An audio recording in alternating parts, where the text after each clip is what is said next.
Rimvydas, you would be hosting 1ClickToGrow Roundtable. What challenge have you picked?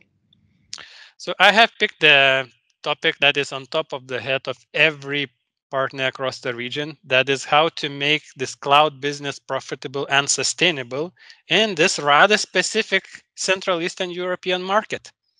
Would you support some partners' opinion that our specific market is limited and there's no way you can have a profitable business?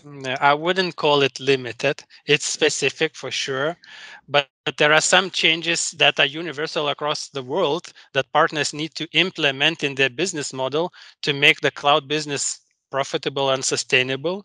And definitely there are some specifics in CE market because every market within CE is somewhat different. Market in Poland is probably different from market in Croatia.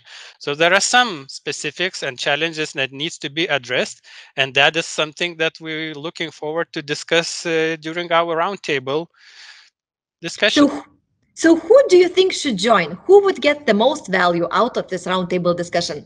Well, definitely the most value will get the ones who want to learn how to make this business profitable, who had some challenges, who have something to share with other partners. So I would say everybody who is interested in this business should join and contribute. Thank you. Looking Thank, forward to the event.